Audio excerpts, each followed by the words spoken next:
Hello and welcome to News Cycle on Global Television, coming to you live from the nation's capital, Abuja.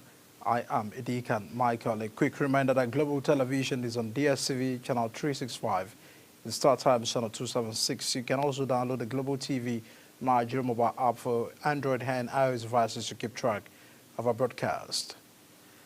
Now, President Bola Tinubu has officially launched the Labour Employment and Empowerment Program, LEAP, a new national initiative aimed at creating at least 2.5 million sustainable jobs within 2 years and transforming the Ministry of Labour and Employment into a job-creating powerhouse.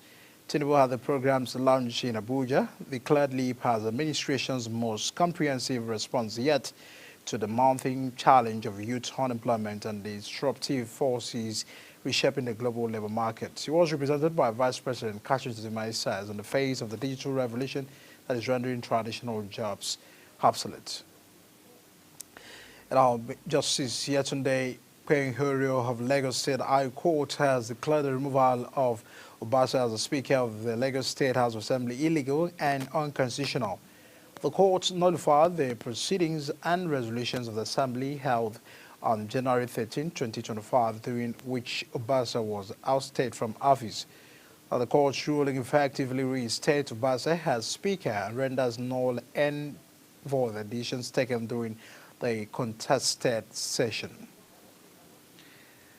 The factional chairman of the New Nigeria People's Party, NNPP, Jibrin Odogwa, has defended the recent visit to the All Progressive Congress National Chairman Abdullahi Ganduje by some members of the party as a deliberate attempt in the best interest of the party. Addressing a news conference, Odogwa says the party leadership in Kano is fully aware of the visit to Ganduje by Senator Sumela-led group. Our correspondent Idris Jibril has the report. We'll bring that report very shortly. Away from that, Nigeria Labour Congress says the militancy and kidnapping and other social vices in the country will drastically reduce if the federal and the subnational government creates jobs for the citizenry. It also advised that government create sustainable and not casual jobs which pay will not sustain a worker for a month. He was speaking at the official launch of the Labour Employment and Empowerment Program in Abuja. The NLC President Joe Ajero says employment remained the best way to cope with social crisis in the country. Our Minister of Marine and Blue Economy, Adebayo Oyetola, has directed the Nigerian Maritime Administration and Safety Agency to commence the process that will lead to the long-awaited disbursement of the cabotage vessel financing fund. The fund has suffered over 2 decades of administrative stagnations, and the directive ushers in a new era of strategic reposition of Nigeria's indigenous shipping. These disbursements will represent not just the release of funds, but the commitment to empower Nigerian maritime operators and bolstering national competitiveness and fostering sustainable economic development. The People's Democratic Party Governors Forum has expressed solidarity with the suspended Rivers State Governor, Similai Fubara, amid his ongoing ordeal, including his suspension and the declaration of a state of emergency. The governors who met in Ibadan, Oyo State, urged the federal government to address the alarming insecurity across the country. Our correspondent Ramsey Onohabo has the details. It is a convergence of state executives under the platform of the People's Democratic Party, and they have converged on Nigeria's southwest political capital, Ibadan, to deliberate on how best to reposition the nation's major opposition party ahead of future elections. The governors went into a closed-door meeting, after which they briefed the e-news men on the outcome of the resolutions reached during their meetings. Speculation about the possible merger of political parties, groups, and/or associations, the forum resolved that the PDP will not join any coalition or merger. However, the PDP, as a major opposition party, welcomes any party, persons, or groups that are willing to join it with a view to wresting power and enthroning good leadership in 2027. In addition, the People's Democratic Party (PDP) governors addressed issues relating to the smooth running of its party while it also lamented what it termed the worsening security situation in parts of the country, calling on the federal government to look into the matter and check the needless loss of innocent lives.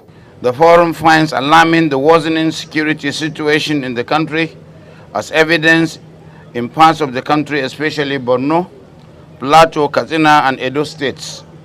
The forum calls for the review and reordering of priorities and strategies, including adopting a bottom-up template that guarantees the subnationals to constitute an effective line of defense against security breaches. Present at the meeting were host Governor Sheyi Makinde, Governor of Bauchi State, Bala Mohammed, Peter Mba of Enugu State, Agbu Kefat of Taraba State, Dauda Lawal of Zamfara State, amongst others, while governors of Delta and Akwa Ibom states were represented by their deputies. Ramsey Enoch Agbo reporting for Global TV News. Down to Plateau State, has Governor Caleb Mutfwang has vowed that the killers and sponsors responsible for the attacks in Bassa communities and other parts of the state will not go unpunished.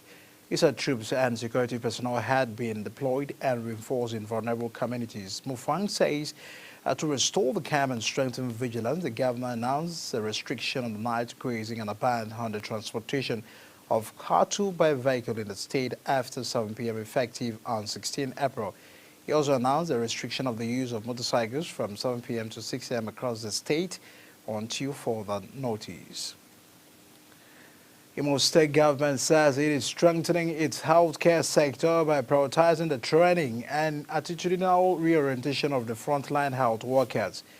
In a special report, our correspondent Marachi Bell speaks with the Commissioner for Health, Dr. Success Prosper, on the state ongoing reforms to improve the primary healthcare delivery. Out of renewed efforts to revamp healthcare services across Imo State, the Imo State government has launched a robust capacity building program for frontline health workers in primary healthcare centers. The head commissioner, Dr. Prosper Onyara, says the initiative is not only improving technical competence but also instilling professionalism and service discipline. According to him, the program adopts a train-the-trainers model, allowing selected health workers to receive intensive training and return to their various centers to replicate the knowledge, ensuring statewide impact, especially at the grassroots. We have also embarked, because capacity building is one of the things that we really need to understand that will help the health sector. So we embarked on capacity building of frontline health workers. This capacity building is not just for those who will be there. There will also be cascade capacity building. Those who have attended capacity building will go back to their health centers and do that. Beyond technical skills, the initiative also targets behavioral issues. Dr. Onyara revealed that in the past, some health workers were seen engaging in inappropriate conduct, such as selling groundnuts during official hours. He emphasized that the government is addressing these challenges through continuous training, effective monitoring, and a renewed sense of accountability within the sector. Changed the attitudinal behavior towards health care. In the past, when you go to some primary health centers, you see health workers selling granules and everything. But today, health workers are health workers for what they are in Imo State. Dr. Onyara reaffirms the government's commitment to building a responsive and disciplined health system capable of delivering accessible, efficient, and people-centered services across Imo communities. From Owerri, Amarachi Ibe, Global TV News. Allow a decisive step to enhance emergency response capabilities and strengthen community safety. The Nigerian Air Force has unveiled the first batch of its newly upgraded fire tenders. The commissioning ceremony, which took place in Abuja, marked the official rollout of 8 fully modernized fire trucks as part of the broader initiative to upgrade 19 units across the service. Ogochukwu Mabuna has the details. Speaking at the event, the Chief of the Air Staff, Air Marshal Hassan Bala Abubakar, described the feat as a demonstration of NFA's commitment to both national defense and humanitarian support. He says the fire tenders were upgraded through a comprehensive technical overhaul conducted by Messrs. Aphrodite Global Services Limited. Take 2. He says the fire tenders were upgraded through a comprehensive technical overhaul conducted by Messrs. Aphrodite Global Service Limited, an indigenous engineering firm. The upgrades incorporated higher capacity components and cutting-edge firefighting system designed to extend vehicle lifespan and significantly enhance operational efficiency. The Air Chief says the initiative includes the reactivation of the fire maintenance team across all Nigerian Air Force fire stations. This move is aimed at promoting a robust maintenance culture, enhancing technical capacity, and ensuring long-term functionality of critical emergency equipment. Air Marshal Abubakar further reaffirmed the NAF's enduring commitment to both military readiness and civil protection, tying the milestone to his overarching command philosophy. He also revealed that a key part of the ongoing safety reforms is a comprehensive overhaul of fire safety system and the development of a centralized monitoring framework. This, he said, is intended to improve compliance, enable early risk identification, and support evidence-based decision-making across the service. This development further illustrates the Nigerian Air Force's evolving strategy of combining operational effectiveness with community resilience and emergency preparedness. The House of Representatives Ad Hoc Committee on Rivers State Oversight had invited the Rivers State Solar Administrator Vice Admiral Bogita Ibaz retired to appear before it on April 17, 2025. Following the declaration of emergency rule in Rivers State by President Bola Tinubu and the subsequent appointment of Admiral Ibaz to oversee the running of the state for an initial period of 6 months. The National Assembly, citing Section 11 of the Constitution, resolved to take up the role of the suspended State House of Assembly. The Speaker of the House of Representatives, Tajuddin Abbas, inaugurated a 21-member committee chaired by the House Leader, Professor Julius Nwobere, to take up the responsibility and charge members against bias and partisanship. You're watching the live broadcast of News Cycle, where News Cycle returns French row with Algeria escalate with a fit for tight explosions. We have those details coming shortly, plus views as sports stories on the other side of the break. Please stay with us. I'll be right back.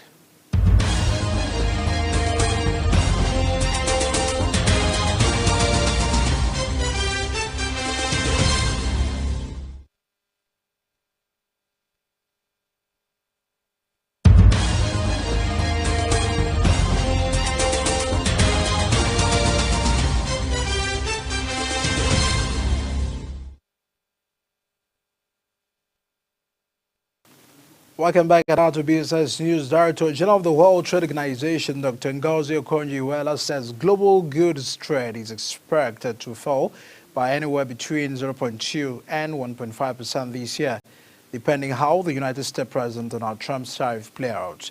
Uyab Mwavegbe has the rest of the report. The World Trade Organization DG noted that if Trump's higher reciprocal tariffs were introduced in July, following a 90-day pause, global trade in goods could drop 0.8% this year. Based on the trade policies currently in effect, we project, and that includes the pause, we project that global merchandise trade volumes will decline by 0.2% in 2025, nearly 3 percentage points below the level we would have expected without recent trade policy shifts. This downward revision reflects the combined impact of newly introduced tariffs and heightened uncertainty affecting trade relations with the United States. Dr. Okonjo-Iweala, however, noted that if other countries retaliated, uncertainty is likely to shave off another 0.7 percentage points, fueled by factors of reciprocal tariffs and uncertainty. Now, a broader spread of policy uncertainty beyond the U.S. trading relationships would reduce growth by another 0.7 percentage points, implying a total decline in global merchandise trade of 1.5% percentage points in 2025 if both downside risks materialize, i.e. the risk of reinstating reciprocal tariffs and also growing uncertainty spreading beyond the U.S. The WTO DG had previously said U.S. President Donald Trump's tariffs and China's retaliatory levies risk splitting the world into two trading blocs as countries are forced, quote, to choose to be with one side or the other, unquote. Uyi Agmofwegbe, reporting for Global TV News. More on the business, the influx of Chinese mobile phones into the Nigerian mobile telephone market has continued to provide hundreds of jobs for youth across the country. In Kano, the Nigeria Center of Commerce, millions of people troop in on daily basis to purchase their mobile phones and accessories on the state mobile phone market. Our correspondent Idris Jibril takes a look at this trend. This is called Farm Center in Kano, the largest GSM market in northern Nigeria. From here, mobile phones from different parts of the world are brought. From repairs to selling of GSM accessories, hundreds of youth are engaged in various trading activity. Traders here say millions of jobs are being created. At least even if there is nothing, Farm Center GSM market has contributed a lot to the entire Kano state. And it helps government at least for job creation. If you look at Farm Center, as I am talking now, we have at least more than 21,000 members in Farm Center GSM market that they are selling phones and other phone alliance here in Farm Center. So at least even if there is nothing, we have contributed a lot to the government of Kano State.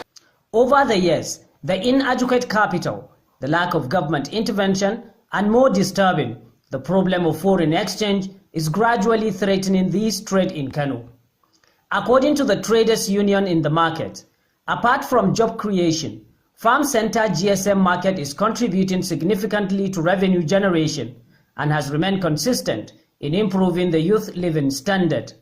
It gives us something doing and hope that there are opportunities and there is hope. Like without even having a degree or like maybe Western education, you can come here at least make an earning for yourself. Like tips, they used to stole or steal tips, funds from other people and bring it here to the market, sell it. One of the sellers like us here, that is why our Oga said that we should not buy any laptop or phones without a receipt. Capitals. The challenges is all about capital. Most of the youth here in Farm Center, they are liking what? They are liking capital.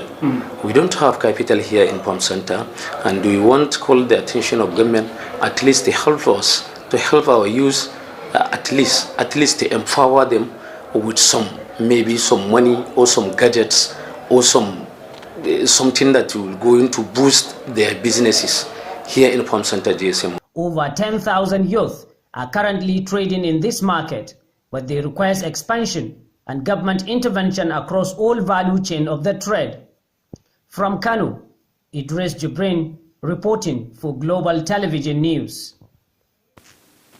And out to the foreign scene, China has unexpectedly appointed a new trade envoy as officials said that the U.S. practice of tariff barriers and the trade bullying is having a serious impact on the global economic order. The Li Chenghao, the former assistant commerce minister and the WTO World Trade Organization ambassador, is taking over from veteran trade negotiator Vice Commerce Minister Wang Shouwen. A shift comes as Beijing refuses to back down in an escalating trade war with Washington, triggered by the United States President Donald Trump's hefty tariffs on Chinese goods. At about 100 foreign scene, France has recalled its ambassador to Algeria and other 12 Algerian diplomats to leave Paris as the diplomatic role escalated. Algeria earlier this week expelled 12 French officials after one of its consular staff was arrested over the kidnapping of a government critic living in Paris. President Emmanuel Macron's office called the move unjustified and incomprehensible. However, relations have been on the side for months. Observers have described the crisis as unprecedented since Algeria secured independence from France in 1962. United States Special Envoy Steve Witkoff says Russian President Putin is open to a permanent peace deal with Ukraine. President Donald Trump's envoy made the claim in an interview following the compelling talks with Putin in the St. Petersburg last week. However, Russian Foreign Minister Sergei Lavrov warned that agreeing terms on a deal is not easy, while Ukraine and its European allies have called on Washington not to be deceived by the Moscow delayed tactics regarding a ceasefire. Now wrapping up with sports, Nigeria's Quadri Haruna will face a familiar 4-16 April as it seeks to end a 4-match losing streak against Sweden's Antwerp in a decisive group stage clash at the 2025 World Cup in Bamako, China. Haruna is aiming to reach the knockout stage of the showpiece event for the first time since 2014. But this has been previously reported that he opened his campaign with a 3-1 victory over Benin Republic and that despite struggling with a hamstring issue. Despite reaching the 2025 Basketball Africa League Player of the Game to spare Rivers Hoppers coach Ogo Adadu says the Nigeria champions still have some work to do to reach the target at the tournament in South Africa in June. Rivers Hoppers closed their Calgary Conference campaign on Sunday with an imperative 79-59 win over the Stade Malien and in the series 4-2, but the coach isn't satisfied, having set a target that is higher than the third place finish from the last season. And that's our package here on the News Cycle. A quick reminder that Global Television is on DSTV channel 365 and Star Times channel 276 and free to air on NICAM site. You can also download our app at Global TV Nigeria app for Android and iOS devices to keep track of our broadcasts. On behalf of the entire production team, we say thank you for joining us here on News Cycle. My name is Edikan Michael. Do well to stay with us.